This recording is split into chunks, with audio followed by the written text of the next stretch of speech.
ओम नमो भगवते वासुदेवाय। ओम नमो भगवते वासुदेवाय। ओम नमो भगवते वासुदेवाय। नारायणं नमस्कृत्य नरं चैव नरोत्तमं देवीं सरस्वतीं व्यासं ततो जयमुदीरयेत्। नष्टप्रायेष्वभद्रेषु नित्यं भागवत सेवया भगवत्युत्तमश्लोके भक्तिर्भवति नैष्ठिकी। श्रीमद्भागवत महापुराण की जय। श्री प्रभुपाद की जय। तो आप सब का स्वागत है श्रीमद्भागवत के इस अध्ययन में। द्वितीय स्कंध प्रारंभ हो रहा है। प्रथम स्कंध पूर्ण हो चुका है। एक एक स्कंद को हम लेंगे अलग अलग।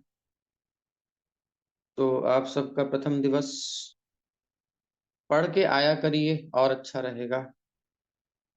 और जिज्ञासा जो भी होती है वो लिख करके आप देंगे, वो अच्छा रहेगा। क्योंकि बोलने में समझ नहीं पाते, कई बार कई चीजें होती हैं। लिखने में पूरा मन एकाग्र होता है और विचार करने का समय मिलता है। तो प्रश्न क्लास के बाद या क्लास सुनते सुनते समय लिख लीजिए और लिख करके सेंड कर दीजिए बाद में। अथवा कथा क्लास पूरी होने के बाद आप तुरंत नहीं पूछ पाए, समय नहीं है, तो भी प्रश्न लिख करके आप शेयर कर सकते हैं। नंबर आपके पास है ही, या जैसा भी उस समय परिस्थिति हो। तो फिर आपका उत्तर फिर नेक्स्ट क्लास में या बीच में भी जहां आपने प्रश्न किया वहीं दे सकते हैं। तो आपका कनेक्शन बना रहेगा। और पढ़ा करिए और मनन कीजिएगा। मनन किए बिना काम नहीं बनेगा। The first step in God realisation, भगवत अनुभूति का प्रथम सोपान जो है, पहली सीढ़ी है ईश अनुभूति की। अनुभूति की बात हो रही है। रियलाइजेशन, अनुभूति, अनुभव करना है। उसका पहला कदम प्रथम स्कंद में भूमिका बनी, चित्त की अवस्था आई, एक महात्म समझ लो जागृति आई कि किस प्रकार कुंती महारानी, भीष्म पितामह, परीक्षित महाराज का जीवन आदि आदि हमने देखा। और यहाँ पर अब सिद्धांत है। द्वितीय स्कंध मतलब द्वितीय स्कंध, द्वितीय मतलब अद्वितीय, ऐसा दूसरा कोई है ही नहीं, यही है बस। ईश स्तवन। ओम नमो भगवते वासुदेवाय। हे सर्वव्यापी परमेश्वर, मैं आपको सादर नमस्कार करता हूँ। तात्पर्य: वासुदेवाय का अर्थ है वसुदेव के पुत्र श्री कृष्ण को। चूंकि वासुदेव भगवान श्री कृष्ण के नाम के कीर्तन से मनुष्य दान तथा तप के संपूर्ण शुभ फल प्राप्त कर सकता है, अतएव ओम नमो भगवते वासुदेवाय इस मंत्र के उच्चारण से श्रीमद् भागवतम के रचयिता, वक्ता या कोई भी पाठक आनंद के स्रोत परमेश्वर श्री कृष्ण को सादर नमस्कार करते हैं। श्रीमद् भागवतम के प्रथम स्कंध में सृष्टि के नियमों का वर्णन है, अतएव प्रथम स्कंध को सृष्टि कहा जा सकता है। इसी प्रकार द्वितीय स्कंध में सृष्टि प्राकट्य के बाद के चरण का वर्णन किया गया है। द्वितीय स्कंध में विभिन्न ग्रह मंडलों का वर्णन श्री भगवान के विराट शरीर के विभिन्न अंगों के रूप में किया गया है। इस कारण से इस द्वितीय स्कंद को ब्रह्मांड की अभिव्यक्ति कहा जा सकता है। द्वितीय स्कंद में 10 अध्याय है और इन 10 अध्यायों में श्रीमद् भागवतम का ध्येय एवं ध्येय के विभिन्न लक्षणों का वृत्तांत है। पहले अध्याय में कीर्तन की महिमा का वर्णन है और यह ऐसी विधि का संकेत करता है जिससे नव जिज्ञासु भक्त श्री भगवान के विश्व रूप का ध्यान कर सकता है। इसके प्रथम श्लोक में श्री सुखदेव गोस्वामी महाराज परीक्षित के उन प्रश्नों का उत्तर देते हैं जिनमें उन्होंने एक मरणासन्न मनुष्य के कर्तव्य के बारे में पूछा था। महाराज परीक्षित को श्री सुखदेव गोस्वामी का स्वागत करते हुए हर्ष हो रहा था और उन्हें गर्व था कि वे श्री कृष्ण के अंतरंग सखा अर्जुन के वंशज हैं। व्यक्तिगत रूप से वे अत्यंत विनीत एवं सौम्य थे, लेकिन उन्होंने प्रसन्नता व्यक्त की कि भगवान श्री कृष्ण उनके पितामह पांडु के पुत्रों पर एवं विशेष रूप से उनके पितामह अर्जुन पर अत्यधिक कृपालु थे। क्योंकि भगवान श्री कृष्ण महाराज परीक्षित के परिवार से सदैव प्रसन्न रहते थे, अतएव महाराज परीक्षित के मरणासन्न होने पर आत्म साक्षात्कार की विधि में सहायता पहुंचाने के लिए श्री सुखदेव गोस्वामी को भेजा गया था। महाराज परीक्षित अपने बाल्यकाल से भगवान श्री कृष्ण के भक्त थे, अतएव उनका भगवान श्री कृष्ण के प्रति सहज स्नेह था।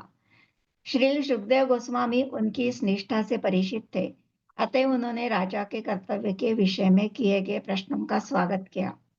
क्योंकि राजा ने यह संकेत दिया था कि प्रत्येक जीव का परम कर्तव्य भगवान श्री कृष्ण की सेवा करना है, अतएव श्री सुखदेव गोस्वामी ने इस सुझाव का स्वागत करते हुए कहा, क्योंकि आपने भगवान कृष्ण विषय प्रश्न पूछे हैं, अतएव आपका प्रश्न अत्यंत महिमामय है। प्रथम श्लोक का अनुवाद इस प्रकार है। हरे कृष्ण प्रभु जी। तो यहाँ पर वासुदेवाय शब्द का अर्थ है वसुदेव के पुत्र श्री कृष्ण को।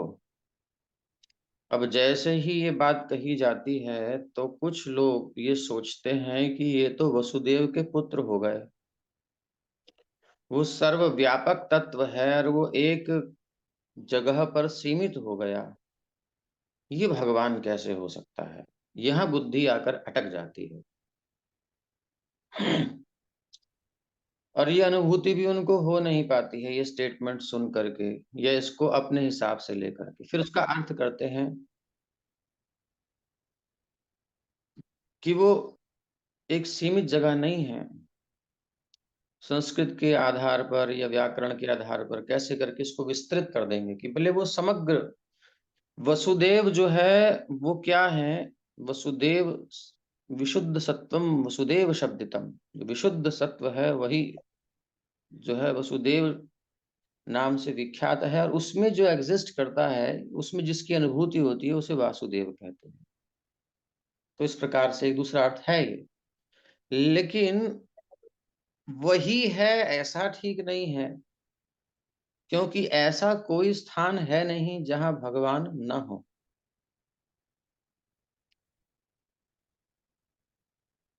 जहां भगवान ना एग्जिस्ट करते हो ऐसी कोई जगह है ही नहीं। वो केवल हमारी सोच में है कि यहाँ भगवान नहीं हो सकते। हम सोचते हैं, एज्यूम करते हैं, कल्पना करते हैं, यहाँ भगवान नहीं है।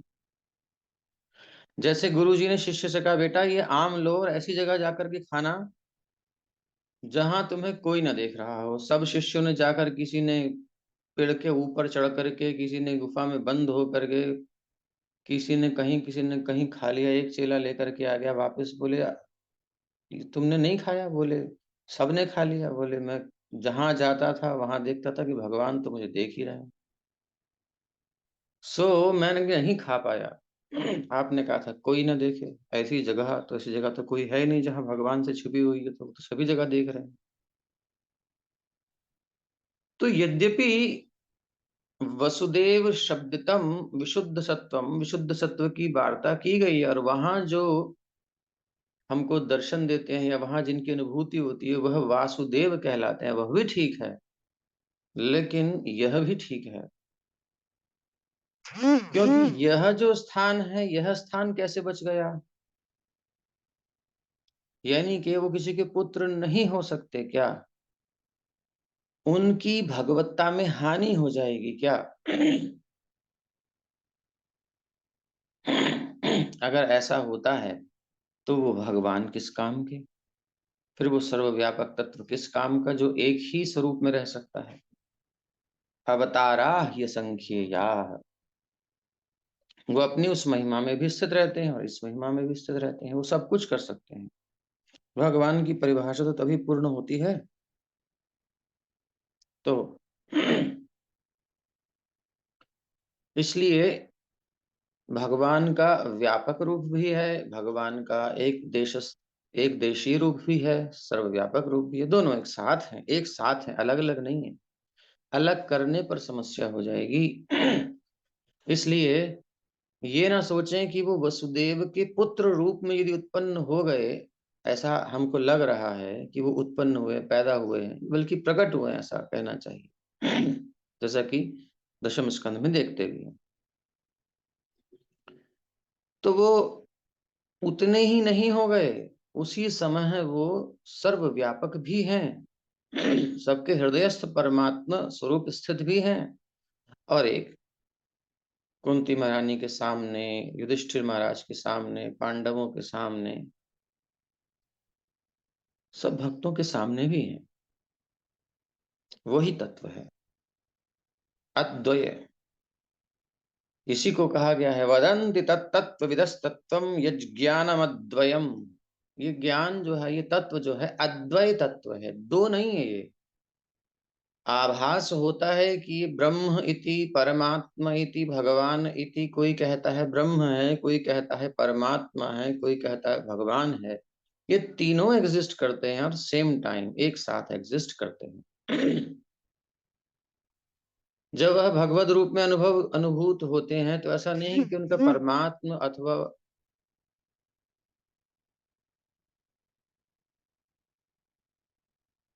ब्रह्म रूप विलीन हो गया या अस्तित्व में नहीं है, नहीं। जब कोई उनकी ब्रह्मानुभूति करता है तो ऐसा नहीं है उनकी स्वरूप तिरोहित हो गया है, अब वो नहीं है, जैसा कुछ अल्पज्ञ सोचते हैं या कुछ सीमित दायरे में सोचने वाले सोचते हैं या चिंतन करने वाले चिंतन करते हैं, मनन करते हैं कि वह निराकार सत्ता है, सर्वव्यापक सत्ता है, उसी से परमात्मा रूप में, उसी से भगवत रूप में अवतरित या अनुभूत होते हैं या अपने आप को प्रस्तुत करते हैं। वह अपने आप को स्वरूप में प्रस्तुत करते हैं या धारण करते हैं रूप, फिर वो तिरोहित हो जाते हैं, निराकार हो जाते हैं। ये भी एक अज्ञान कहा जाएगा क्योंकि अद्वय तत्व है। इसमें भेद हो जाएगा, फिर ये अनित्यत्व आ जाएगा इसमें, क्योंकि वो रूप बना और फिर वो नष्ट हो गया। तो ये तो अनित्य रूप हुआ, फिर इसका मतलब भगवान की सत्ता तो अनित्य हो गई। ब्रह्म की सत्ता व्यापक है, नित्य है, अनादि है, अनंत है, ठीक है। लेकिन भगवान की सत्ता तो अब अनित्य हो गई, वो नित्य नहीं है। ये दोष उपस्थित हो गया ना, जबकि अद्वय ज्ञान है।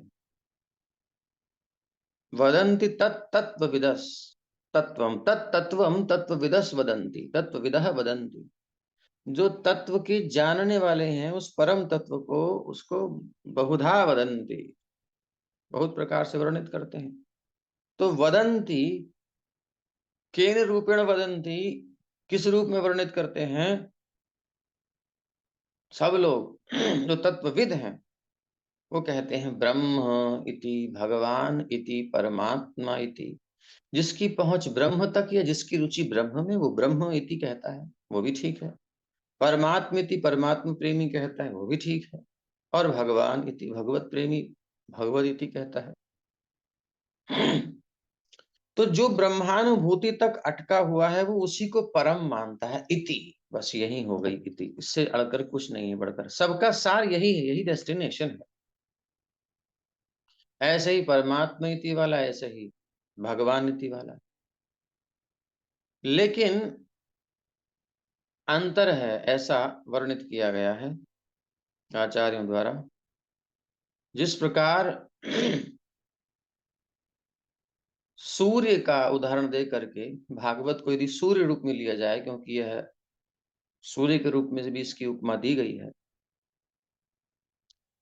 तो सूर्य का जो प्रकाश होता है वह प्रकाश सूर्य के गोलक से आ रहा है। तो सूर्य का गोलक जो है वह एक आकृति में है, एक साकार तत्व है, और उसका प्रकाश निराकार तत्व है। और दोनों एक साथ एग्जिस्ट करते हैं, अस्तित्व में हैं। तो निराकार सत्ता और साकार सत्ता एक साथ विराजमान है। इसी प्रकार भगवान की साकार सत्ता और निराकार सत्ता एक साथ विराजमान है। सूर्य का प्रकाश, सूर्य गोलक, सूर्य लोक और सूर्य देव तीन विभाग करें तो वो भी तीनों नित्य विराजमान है, एक साथ विराजमान है। तो ऐसे ही ब्रह्म और परमात्मा और भगवान। अब यहां से देखेंगे तो सूर्य प्रकाश दिखाई देगा, सूर्य नहीं दिखाई देगा आपको, तो आप कहेंगे तो निराकार है। लेकिन कोई बताएगा इसका सोर्स क्या है। ब्रह्मणो ही प्रतिष्ठा हम, अहम प्रतिष्ठा, ब्रह्म की प्रतिष्ठा मैं हूं। तो फिर वो साकार फिर देखेंगे कहाँ से आ रहा है प्रकाश, बोले वो तो सूर्य, अच्छा इतना चमकता हुआ गोला है, देखा नहीं जा रहा उसकी ओर भी। और कोई और प्रखर हो और उसकी योग्यता हो, सूर्य लोक में उसकी प्रवेश की क्षमता हो, तो उस लोक में जाएगा तो विभिन्न लोग दिखाई देंगे वहां पर। उस अग्निमय देह बनी हुई है उनकी, और सूर्य देव भी है वहां पर उनके प्रधान। तो इस प्रकार से तीनों तत्वों का दर्शन करने वाला ही पूर्ण माना जाएगा। जो केवल ब्रह्म की बात करता है उसकी अनुभूति अभी अपूर्ण है। ब्रह्म तो पूर्ण है लेकिन उसकी अनुभूति अपूर्ण है, थोड़ा आगे बढ़ना चाहिए। जब कोई परमात्मा रूप में जाएगा तो उसकी अनुभूति तो वो ब्रह्म को भी जान चुका है, परमात्मा स्वरूप जैसे सूर्य लोक को भी समझ रहा है। लेकिन और गहरे में जाएगा तो सूर्य देव से मुलाकात होगी, भेंट होगी। ऐसे ही भगवत अनुभूति जब हो जाती है तो उसमें उनकी अंग कांति या ब्रह्म ज्योति, ब्रह्म की अनुभूति समाविष्ट है। परमात्मा अनुभूति समाविष्ट है। उसे कुछ अछूता नहीं रहेगा। तो इसलिए ब्रह्म इति, परमात्मा इति, भगवान इति ये क्रम दिया गया। पहली अनुभूति है ब्रह्म इति, वही ब्रह्म ही है। वो जो कुछ लोग वही संतुष्ट हैं वो ब्रह्मवादी हैं। वो भी ठीक है, आपकी यही रुचि, यहीं तक आपकी पहुंच है, कोई बात नहीं, यहीं तक आप संतुष्ट हैं। कुछ परमात्मवादी हैं, वो परमात्म स्वरूप में संतुष्ट हैं, योगी आदि। यहाँ ज्ञानी है, इधर योगी है। लेकिन कुछ लोग होते हैं जो और आगे पहुंचना चाहते हैं, तो उनके लिए फिर भगवान इति, तो वो विरोध नहीं करते, वो कहते हाँ ब्रह्म इति है, परमात्म इति है, लेकिन थोड़ा सा और आगे चलते तो भगवान इति भी मिल जाता। कोई बात नहीं, आप अभी वहीं संतुष्ट हैं। तो इस प्रकार से तीनों उसी एक ईश्वर के उपासक हैं, एक ही प्रभु के उपासक हैं, बस उनकी अनुभूति का अंतर है। और अध्याय का नाम है ईश अनुभूति का प्रथम सोपान। तो यहाँ इस प्रकार से हमको समझना चाहिए। तो वसुदेव के पुत्र श्री कृष्ण को कहने से ये अर्थ नहीं है कि वो उनकी सर्वव्यापक सत्ता नष्ट हो जाएगी, ऐसा सोचने से कि वो वसुदेव पुत्र श्री कृष्ण होकर के हमारे समक्ष प्रकट हुए हैं। तो देहि इव आभाति मायया, अपनी योग माया से देही जैसा लगते हैं। एक शरीर धारण किए हुए लगते हैं, मनुष्य लगते हैं, पर है नहीं मनुष्य। वो न देवताओं न मनुष्यों में कोई एक है, वो भगवान है। वो अपने स्वरूप में ही रहते हैं, अपनी शक्ति से हमारे सामने अपने आप को प्रकट कर देते हैं कुछ काल के लिए। अन्यथा योग माया समावृता, नामी प्रकाश सर्वस्व, मैं सबके सामने अपना प्रकाश नहीं करता, योग माया से आवृत रहता, उनकी दृष्टि को आवृत करता हूं, ऐसा समझ लो। तो इसलिए उनकी कृपा से उनको देख सकते हैं, रिवील करते हैं भगवान अपने आप, नहीं तो लोग भ्रम में रहते हैं। अब जब सामने आते हैं तो भगवान कहते हैं कि मैं कभी जन्म लिया हूं और मैं कभी मर जाऊंगा। लोग ऐसा समझते हैं, अल्पज्ञ। ऐसा है नहीं, मैं प्रकट और अप्रकट होता हूं, बस नित्य हूं। लेकिन आपके सामने कब आया तो आपको लगता है मैंने जन्म लिया, आपके सामने से अब प्रकट हो गया तो आप सोचते हो मैं मर गया। ऐसा नहीं है। अथवा बचपन से लेकर के युवावस्था तक मेरा शरीर का ये आयु का विकास क्रम तुमको दिखाई देता है, तो तुम सोचते हो कि ये भी खाते-पीते हैं, इनकी देह पुष्ट होती है और तब जो है ये हेल्थ बढ़ती है इनकी। ऐसा भी नहीं है। वो मेरी योग माया का प्रभाव है। मेरी सब अवस्थाएँ नित्य हैं। कभी मैं बाल रूप की अवस्था को प्रदर्शित करता हूँ, कभी मैं युवक अवस्था को प्रदर्शित करता हूँ, किशोर अवस्था को, पौगंड अवस्था को। ये अवस्थाएँ सब मैं प्रदर्शित करता हूँ और सब नित्य अवस्थाएँ हैं मेरी, क्योंकि कुछ भी अनित्य नहीं है। कुछ लोग भगवान की बाल उपासना करते हैं, बाल रूप उनको बड़ा प्यारा होता है, भगवान उनके लिए नित्य बाल रूप में रहते हैं। कुछ भगवान की किशोर लीला के उपासक होते हैं, तो भगवान के लिए नित्य किशोर रहते हैं। जिसकी जैसी रुचि, कोई ब्रह्म उपासना कर रहा है तो ब्रह्म रूप में भगवान नित्य हैं, परमात्मा रूप में नित्य हैं, बाल रूप में नित्य हैं, किशोर रूप में नित्य हैं। आपको जैसी रुचि भगवान, क्योंकि समग्र है ना, समग्र उसमें आ जाता है, इसलिए हर रूप में है। भक्त की जो इच्छा है भगवान वैसे है और नित्य है, त्रिकाल में। कालाबाधित, त्रिकालाबाधित सत्य है वो। काल का कोई प्रभाव ही नहीं है वहाँ। तो वासुदेव का अर्थ है वसुदेव के पुत्र श्री कृष्ण को। क्योंकि वासुदेव भगवान श्री कृष्ण के नाम के कीर्तन से वसुदेव के पुत्र वासुदेव नाम, ठीक है, दान तथा तप के संपूर्ण शुभ फल प्राप्त कर सकता है केवल भगवान के नाम के कीर्तन से। दान और पुण्य तप के सारे शुभ प्राप्त कर सकता है फल। ये बहुत बड़ी बात है। अतः ओम नमो भगवते वासुदेवाय इस मंत्र के उच्चारण से श्रीमद् भागवतम के रचयिता, वक्ता या कोई भी पाठक आनंद के स्रोत, सोर्स परमेश्वर श्री कृष्ण को सादर नमस्कार करते हैं। किनको? आनंद के स्रोत। और हम आनंद के स्रोत को ही ढूंढ रहे हैं। जैसे सूर्य का प्रकाश आता है और वो कमरे में आ करके एक दर्पण पर टकराता है, दर्पण पर टकरा करके पात्र में रखे जल पर टकराता है, जल पर टकरा करके और सब कमरे में फैल जाती है किरण से प्रकाश। तो अब कोई तो डायरेक्ट सूर्य के प्रकाश में है, कोई दर्पण से परावर्तित अथवा जल से परावर्तित प्रकाश की अनुभूति करता है। तो एक तो जो डायरेक्ट अनुभव कर रहा है सीधा, वो तो ठीक है। दूसरा, एक शीशे से परावर्तित होने के बाद जो पर अनुभूति करता है, उसका अनुभव अलग होगा, स्थिर देख होगा वो भी।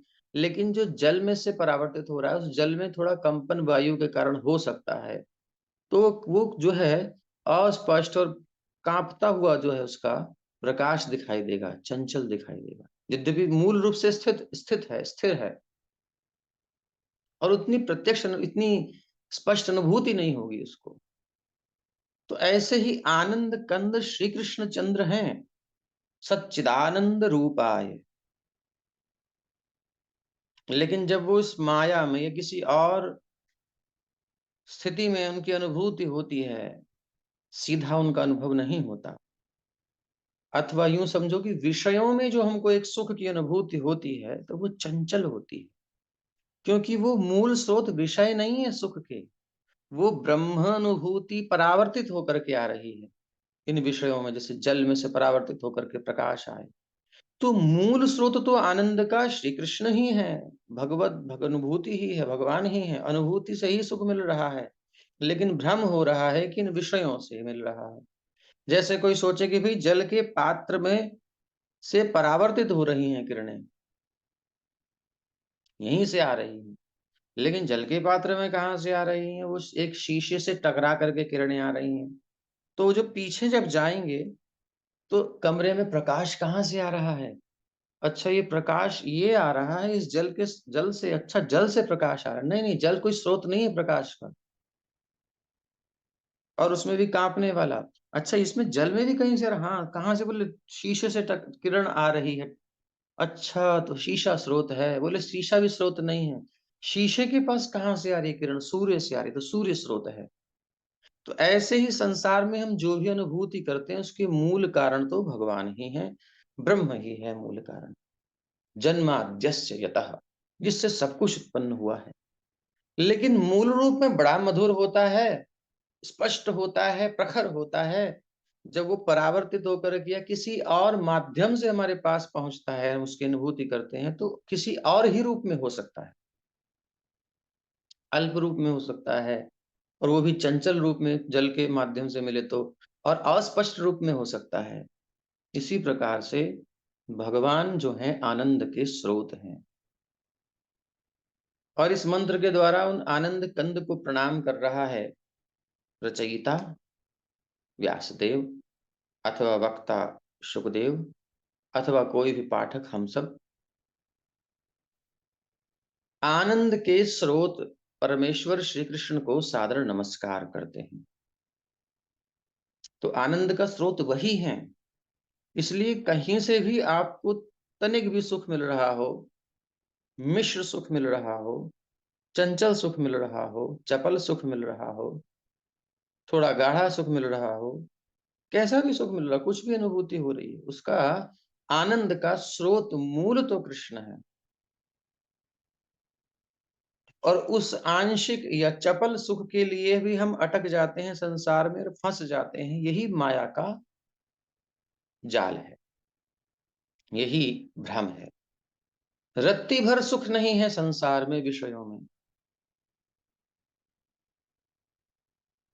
देखो स्पंज में, स्पंज का रसगुल्ला होता है स्पंज वाला, उसे आप दबाओगे तो उसमें से रस निकलेगा, और दबाओगे रस निकलेगा निकलेगा। जब उसे अच्छी तरह दबा दबू करके खाली कर दोगे, फिर रस खत्म हो जाएगा, उसमें रस नहीं है।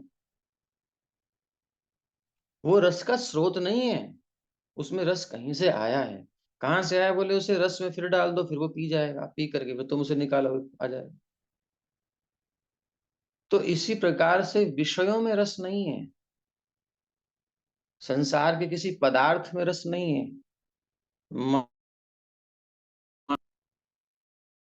माया जो प्रकट कर रही है वो सुख का स्रोत नहीं है। जो सुख का स्रोत है वो तो कुछ और है। जैसे जल स्रोत प्रकाश का स्रोत नहीं है, वो तो सूर्य ही है, लेकिन परावर्तित हो रहा है जल से।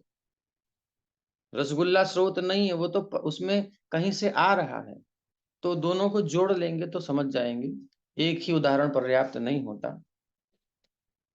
तो संसार में निरंतर सुख की अनुभूति होती है, मतलब आज यहाँ कल वहां, चपल सुख थोड़ा इधर, थोड़ा चेंज करते हैं इसलिए हम।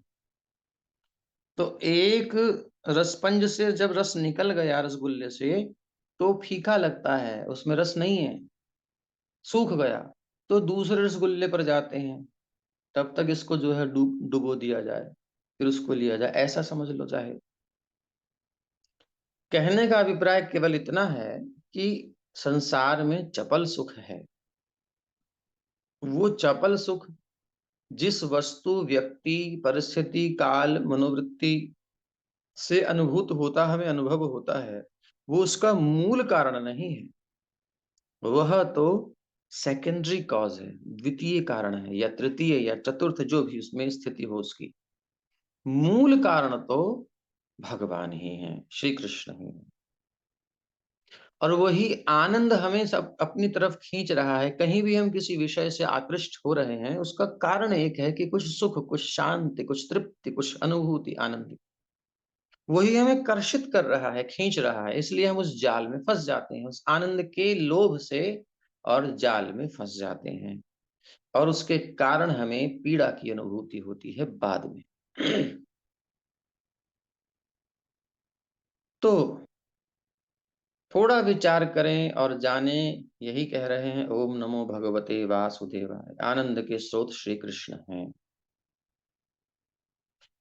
कहीं से भी हमें कुछ भी अनुभूति हो, कभी मत मानो कि इसका मूल स्रोत है। जन्माद्यस्य यतः, शास्त्र की दृष्टि से देखना है, शास्त्र चक्षु से, तब हम धोखा नहीं खाएंगे।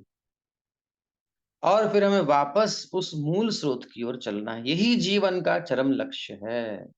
इसी विषय में सुनना चाहिए, मनन करना चाहिए, चिंतन करना चाहिए, और सब व्यर्थ के विषय हैं।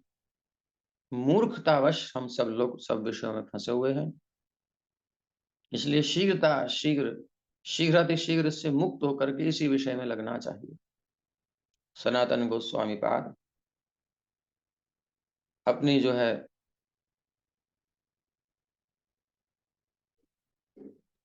राजा की नौकरी छोड़ करके स्वर्ण मुहरें मिलती हैं, सम्मान मिलता है, हर प्रकार की सुविधा मिलती है, सब त्याग करके रूप गोस्वामी, सनातन गोस्वामी बीमारी का बहाना लेकर के रूप गोस्वामी और जो है श्रीमद् भागवत का अध्ययन कर रहे हैं, विप्रगणों को बुला करके, विद्वानों को, और उनके साथ भागवत पर चर्चा करते हैं, सब छोड़ करके। ये इतना बड़ा कार्य है। नवाब हुसैन शाह कहता है कि देख के आओ भाई, राज वैद्य को भेजा उसने, ऐसी क्या बीमारी हो गई है, सब काम पर नहीं आ रहे। तो वैद्य कहता है तो ठीक ठाक है ना, कोई समस्या ही नहीं है। और तो वहां तो खूब पंडितों को बुला करके चर्चा की जा रही है, गुस्सा आता है। तो इस प्रकार से ये हम कितना ही कहना चाहते हैं कि इतना गंभीर, इतना इम्पोर्टेंट, इतना मुख्य कार्य है, उस नौकरी को भी, उस राजपद को भी त्याग करके, और सनातन रूप सनातन दोनों ने त्याग दिया। त्यक्त्वा तूर्णमशेष मंडलपतिम श्रेणीम सदा तुच्छवत। तिनके के समान त्यागा है, कोई वैल्यू नहीं है उसकी। त्यक्त्वा तूर्णम अशेष मंडलपतिम, मंडलपति है भाई, वो बहुत बड़ा राजा है, उसके पास सब व्यवस्था, और उसके खास ये हाथ समझ लो, दाएं बाएं हाथ। रूप गोस्वामी, सनातन गोस्वामी स्पेशल अपना मंत्री रखा है, राजस्व मंत्री, उद्यान मंत्री है, साकर मल्लिक दबीर, खास नाम दिया है, स्पेशल उपाधि दी है भाई, बहुत प्यार करता था। यही चलाते थे, हम समझ लो सारे राजकाज को, राजा तो केवल नाम को था, लेकिन उसमें इनकी रुचि नहीं है। त्यक्त्वा तूर्णम, तिनके के समान अशेष मंडलपतिम श्रेणीम सदा तुच्छवत, तुच्छवत, पूर्ण जो है शीघ्रता से त्याग दिया उसको, बिना विचारे, ज्यादा विचार के ही त्यागा, लेकिन मतलब ज्यादा विलंब नहीं किया, युवावस्था में ही त्याग दी। और क्या हो गए, बोले बहुत बड़ी संपत्ति है, बोले भूतवा दीन, दीन हो गए। गणेश कौ करुणया कौपीन कंथाश्रितौ,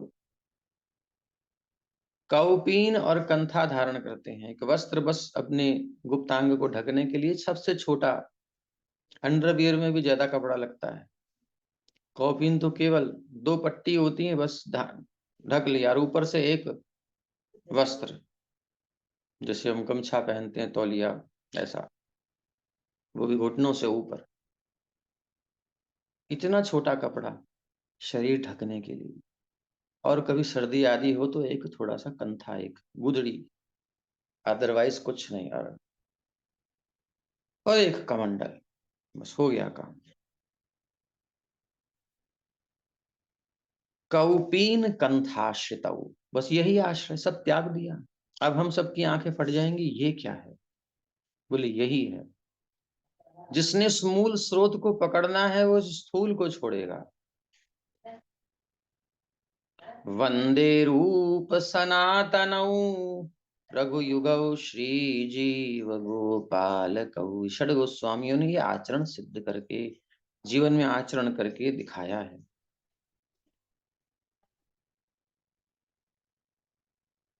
तो इतना उच्च वैराग्य हमारा नहीं है, कम से कम उसको कुछ तो देखें, यही सब चीजें हमें समझनी है। ये इस दूसरे अध्याय, इस श्रीमद् भागवत के दूसरे स्कंद में हमको मिलेगा कि कितना मिनिमाइज कर सकते हैं अपनी भौतिक आवश्यकताओं को। बरहायिते ते नयने नराणाम विष्णुर्लिंगानि न दिशोर दशंति दिशंति, ये सब आएंगी चीजें। तो ईश अनुभूति का प्रथम सोपान यही है कि हम अपनी भौतिकता को मिनिमाइज कर दें, जितनी हम कर सकते हैं अभी उतना करते रहें, और उसको क्षमता को बढ़ाते जाएं। कितने कम में संसार से काम चल जाए, उतना कम कर देना है। किसी करोड़ वाले का लाख में चल रहा है तो लाख में ले आए, लाख वाले का 1000 में चल रहा है 1000 में ले आए। दिन में 10 जोड़ी बदलते हैं तो भाई एक जोड़ी से काम चला लो। समझ रहे हैं? मतलब अपनी अपनी स्थिति जिसकी जहां है उससे अपने आप को मिनिमाइज, थोड़ा उतारें इस बुखार को अपने संसार के। क्योंकि ये सब जिस जगह से हम आनंद की स्रोत समझ के बैठे हुए हैं, इससे सुख मिलेगा उससे सुख मिलेगा, यहाँ कुछ नहीं है।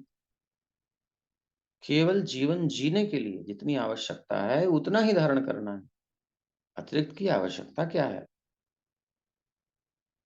असली काम ये है आनंद का स्रोत।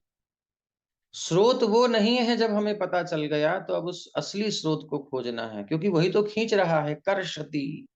आनंद ही तो खींच रहा है, सुख शांति तृप्ति की भावना ही तो हमें आकर्षित करती है किसी विषय में। सुंदर वस्त्र में, सुंदर रूप में, भोज्य पदार्थों में, किसी सम्मान में, तो उसके कारण हम उसमें जाते हैं और उसमें उलझ जाते हैं।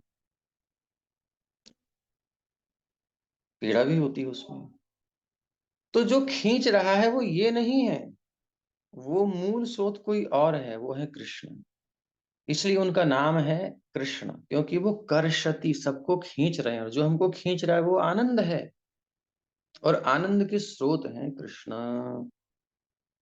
आनंद के स्रोत परमेश्वर श्री कृष्ण को सादर नमस्कार हम इस अध्याय में प्रथम मंत्र में कर रहे हैं। भूमिका मतलब स्तवन है ये, मंगलाचरण समझो। श्रीमद् भागवतम के प्रथम स्कंध में सृष्टि के नियमों का वर्णन है। सृष्टि में हम रह रहे हैं तो सृष्टि के नियमों को जानना आवश्यक है। जहां आप रहते हो वहां के नियम पता होने चाहिए ना, तभी तो ठीक से चल पाओगे। अमेरिका का व्यक्ति इंडिया में आकर के ड्राइविंग करेगा तो ठाक ठोक ठाक देगा, पकड़ा जाएगा, फाइन होगा। क्यों?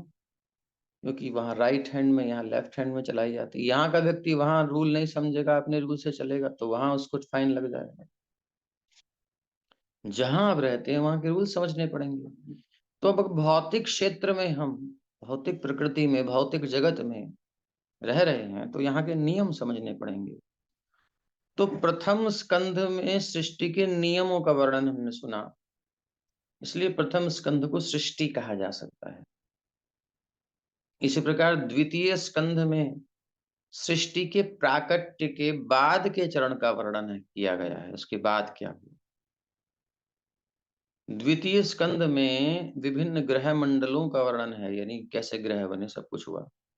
भगवान के विराट शरीर के विभिन्न अंगों के रूप में किया गया है ग्रह मंडलों का वर्णन। विराट शरीर भगवान का ये योगियों को दिखाई देता है, साइंटिस्टों को नहीं दिखाई देगा, क्योंकि ये सूक्ष्म वर्णन है। वही कल्पना कर सकते हैं इस रूप की, हम सब नहीं कर सकते, इसलिए हमारे लिए एग्जिस्ट नहीं करता। द्वितीय स्कंध में 10 अध्याय हैं, और इन 10 अध्यायों में श्रीमद् भागवतम का ध्येय, जो लक्ष्य है, जिसके ऊपर सब कुछ निर्भर है, जिसके लिए भागवत है, जो उसका टारगेट है, जिस पर चित्त को स्थिर होना है, वो ध्येय और ध्येय के विभिन्न लक्षणों का वृतांत है। वो ध्येय क्या है, और उस यानी जिसका ध्यान किया जाए, मेडिटेट किया जाए, सत्यम परम धीमहि कह करके जो प्रथम स्कंद प्रथम श्लोक में मंत्र में बताया गया, वो ध्यान योग की जो तत्व है, वो ध्येय जो है, यानी जिस पर हमें फोकस करना है, एकाग्र होना है, जिसको 24 घंटे अपने मन मस्तिष्क में रखना है, अपने चिंतन में रखना है, वो ध्येय कहलाता है। उस ध्येय भागवत का जो है, और ध्येय के विभिन्न लक्षणों का वृत्तांत है। उसके लक्षण क्या है? पहले अध्याय में कीर्तन की महिमा का वर्णन है, और ऐसी विधि का संकेत करता है ये जिससे नव जिज्ञासु भक्त श्री भगवान के विश्व रूप का ध्यान कर सकता है। बिल्कुल नया व्यक्ति संसार में उलझा हुआ, भोग विलासों में फंसा हुआ, उसको बिगिनिंग में बताया जाता है कि देखो ये सब भगवान का विराट रूप है, विश्व रूप है, इसका ध्यान करो। क्योंकि वो भौतिक जगत ही देख रहा है, तो भगवान का विश्व रूप है, उस विश्व रूप में क्या चीज कहाँ है? ये पहाड़ हैं, तो ये हड्डियां हैं, ये जो पेड़ पौधे जैसे शरीर में रोम होते हैं, बाल होते हैं, रोम, ऐसे ये सब भगवान के रोम है, विराट विश्व रूप के, विराट रूप के। ये जो नदियां हैं, जैसे हमारी नसें होती हैं बॉडी में, ब्लड सर्कुलेशन होता है उसमें, ऐसे ही नदियां उस विराट पुरुष की, विश्व रूप की जो है नसें हैं, इसमें उनकी रक्त नदियां जो है इस विराट विश्व की रक्त वाहिकाएं हैं। ऐसे सारा वर्णन है। तो इस रूप में भगवान का एंट्रेंस उसके मन में आता है कि ये भगवान है, भगवान ही इस जगत के रूप में आए हैं ना, भगवान ही तो विस्तार करते हैं सही इच्छत अपनी शक्ति से। भगवान की शक्ति अलग नहीं है, भगवान से इस दृष्टिकोण से देखें, शक्ति शक्तिमतयोर अभेद, भगवान की इच्छा से उनकी शक्ति कार्य करती है, शक्ति शक्तिमान में निहित होती है, और जो बहिरंगा शक्ति भगवान के बहिरंग में निहित है, वो जो सृष्टि भगवान की इच्छा से, भगवान की शक्ति उसमें आधान करते हैं, एक शब्द भगवान देख करके प्रेरणा देते हैं, उसे एजिटेट करते हैं या उसे जगाते हैं, और वो अपना रूप धारण करती है, जो फोल्ड थी अनफोल्ड होती है, जो जो तत्व थे वो सब प्रकट हो जाते हैं इस प्रकार से। तो नव जिज्ञासु ये देखता है कि भगवान का जो भौतिक विश्व में कोई रूप है, वो विश्व रूप उसका ध्यान करे, पहले यही भगवान की अनुभूति करे। इसके प्रथम श्लोक में श्रील सुखदेव गोस्वामी महाराज परीक्षित के उन प्रश्नों का उत्तर देते हैं जिनमें उन्होंने एक मरणासन्न मनुष्य के कर्तव्य के बारे में पूछा था। अब मरणासन्न व्यक्ति कौन है? हम सभी हैं, इसलिए प्रश्न हम सभी के लिए पूछा है, और इसीलिए श्री सुखदेव गोस्वामी प्रसन्न हो जाते हैं।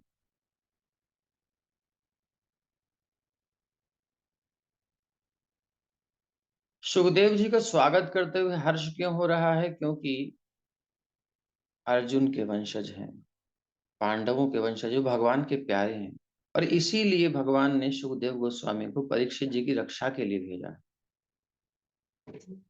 तो ये प्रश्न सबके कल्याण के लिए है, इसलिए ये जो है बड़ा सुंदर प्रश्न है।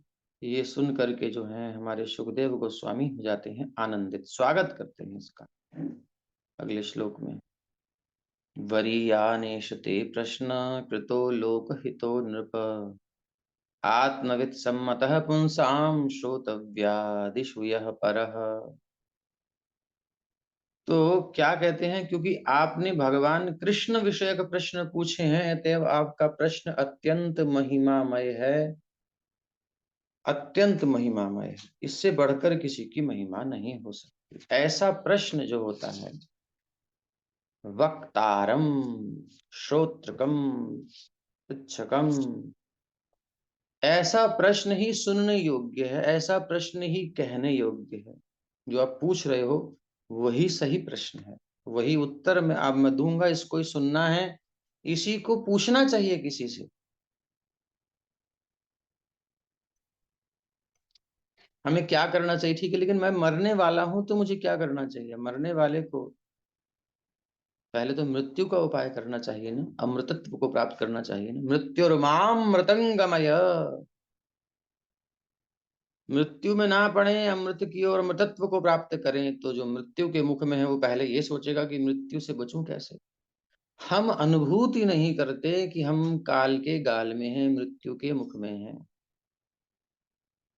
इतने डिस्ट्रैक्शन है हमारे आसपास, इतने आकर्षण है हमारे आसपास, जो हमारी चित्त वृत्ति को इधर उधर उलझा करके रखते हैं, और हमें भुला देते हैं कि हम मृत्यु के मुख में हैं।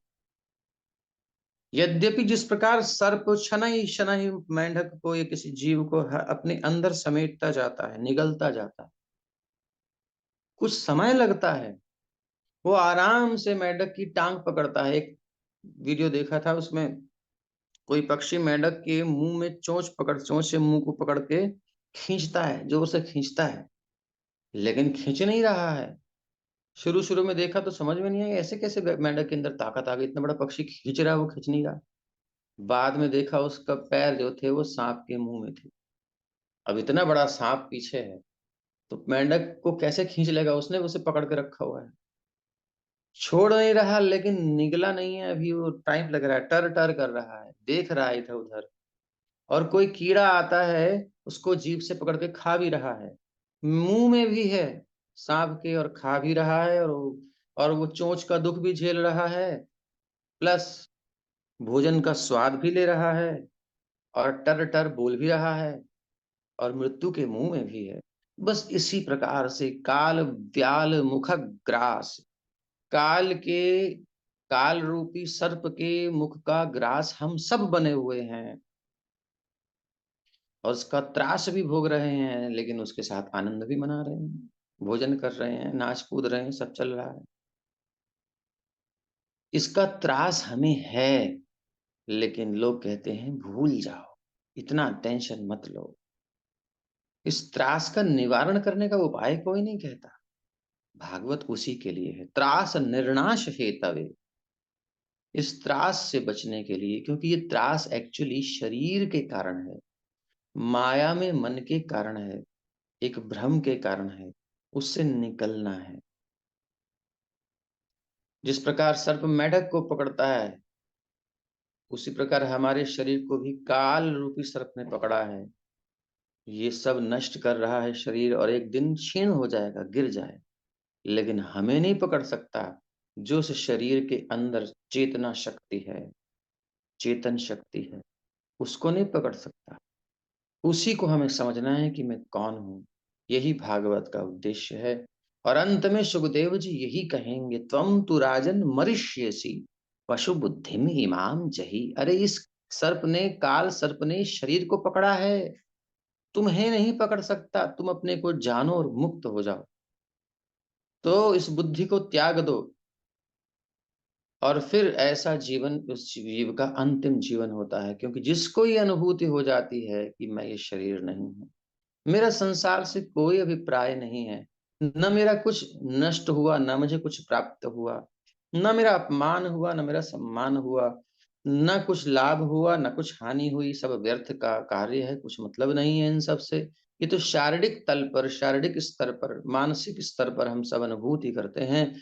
जैसे स्वप्न में कोई अपने आप को बहुत संपन्न देखे अथवा लुटता हुआ देखे, लेकिन दोनों ही परिस्थितियां जागृत अवस्था में व्यर्थ हो जाती हैं। बस उसी जागृत अवस्था में आना है, अपने स्वरूप की अनुभूति करनी है और ये भूलना है कि हम मरेंगे।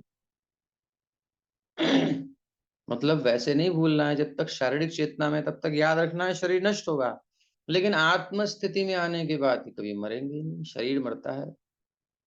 हम ना मरे, मरी है संसारा, हमको मिला जिया बनिहारा। हमें तो कृष्ण नाम मिल गया है। तो अभी इस स्थिति में कृष्ण नाम और ये कृष्ण कथा, ये चर्चा, यही श्रवणीय है, यही श्रवणीय है, बार-बार मननीय है, मनन करना चाहिए, श्रवण करना चाहिए। इसके अलावा कुछ भी करणीय हमारे जीवन में, मनुष्य शरीर में नहीं है। बाकी सब व्यर्थ के कार्य हैं, जो इस समय बड़े मुख्य लग रहे हैं, स्वप्न में बड़े इम्पोर्टेंट लगते हैं, जो काम वास्तव में नहीं होते, बस इसी प्रकार से। श्रीमद्भागवत महापुराण की जय, श्री प्रभुपाद की जय। धन्यवाद।